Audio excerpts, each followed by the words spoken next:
everybody, welcome to Under the Arch Sports. I'm Eric Hobbs, and today we're going to talk about Mizzou football recruiting and the newest commitment. We're talking about Marquis Johnson. Before we get into that, make sure you subscribe to our YouTube channel and find us on Facebook and Instagram. Yeah, guys, so Marquis Johnson, he is the newest Mizzou commitment. He is a wide receiver. He is 6 foot tall, listed at $175. He's at a Dickinson High School in Dickinson, Texas. That is essentially Houston. Not downtown, but kind of that area. So he, like I said, is a wide receiver. He's not rated by Rivals yet, at least as of me filming this. Let's see, 24/7 had him as an 86, which to me, solid 3-star, I think. We'll see how Rivals rates him. I'd expect to see him probably about that 5.6 rated 3-star, but that's my guess. We'll see what happens in the coming days here. So he is the son of a former Mizzou football player. Dominique Johnson played for Mizzou 2005 to 2006. For anybody, my age-ish, that's just a dagger. 2006. Chase Daniel was the quarterback when this guy's dad was on the team, which is kind of a mind-blowing factoid. But anyway, taking a look at his offer list. He went to a camp at SMU. This is according to Power Mizzou. He camped with SMU and wowed a number of schools. And right then and there got offers from Arkansas, from Washington State, SMU, as well as offers from Houston and also the Utah Utes. And so a few schools out west, which is kind of interesting. Not necessarily blue chip kind of schools, blue bloods, but solid offers all the same. I took a look at his film, and what I saw is, one, he's fast. His Twitter handle reflects the fact that he's fast. It's Speedy Keese or something like that.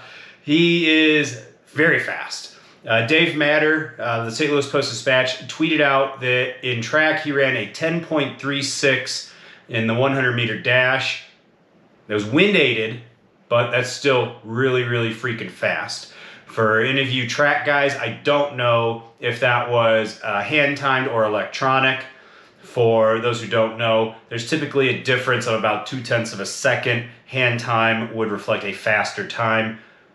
For the purposes of talking about a football recruit, it's kind of irrelevant. Either way, running that fast is very good for football. He ran sub 10.6 3 times, so that wasn't a fluke. The guy is fast. In Missouri, if you're sub 11 seconds, you're flirting with being all state. So we're talking about state champion type speed in Missouri, anyway. So he's got that speed. That jumps off the page. So he had a kickoff return for a touchdown in a highlight package that I saw where by midfield he knew he was gone and he just showed off. He just kept going as fast as he could at the goal line. He ducked his head like he was a sprinter going for the tape. It was very impressive. I did see that his routes, they were a little rounded, and when I say that, I'm going by SEC receiver standards. For high school, they were fine, but fine in high school is not going to cut it when you're going against corners from Georgia, right?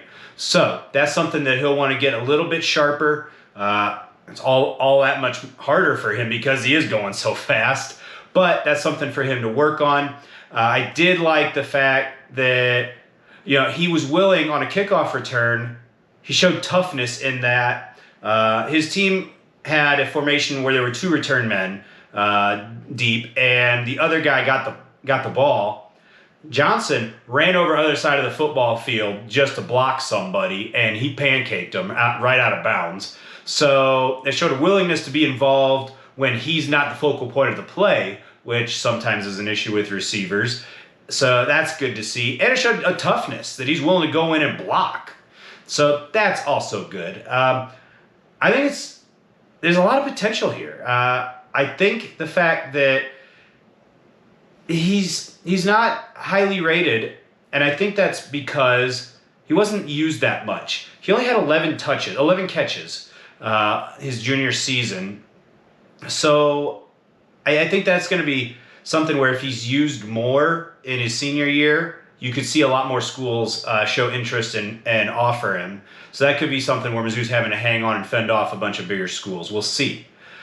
He also had a bunch of handoffs. I think 11 of those as well, off the top of my head. And what that shows is something that could be very exciting is getting him going pre-snap in like a jet sweep type play where the defense is having to stand still or at most kind of shift while he's getting going to full speed. That's going to be very hard for defenders to keep up with him if he can get the ball going full speed. I also like the idea of Missouri being able to use him, one, on a home run ball because he's just faster than everybody out there, but also if you have Luther Burden out there and maybe he is running deep either as potential threat for a home run ball there or as a decoy, you could have Johnson running a crossing route 10-15 yards down the field, and if he can get running across the field, that's the type of play where defenders have to cut and change direction to try and keep up with him. That's not going to happen if he's running across the field near full speed and defenders are having to change direction. If he gets the ball, it's over. He's going to go somewhere, and there's a lot of potential there, I think. Speed kills, and that, I think, is the biggest reason that Mizzou was after Marquis Johnson. They initially offered about 6 weeks ago. He visited, and today, Monday, he decided to commit. And here we are. He is the 5th known commitment for Mizzou for the class of 2023, the first wide receiver. Everyone talks about all the talent Mizzou brought in for 2022, but it never stops. So here we are with the first Mizzou receiver commitment for the class of 2023. Anyway, that's all I've got for Marquis Johnson, newest Missouri football Tiger. Congrats to him. Congrats to Drink. Keep up the good recruiting. That's all I've got for this video, guys. See you next time.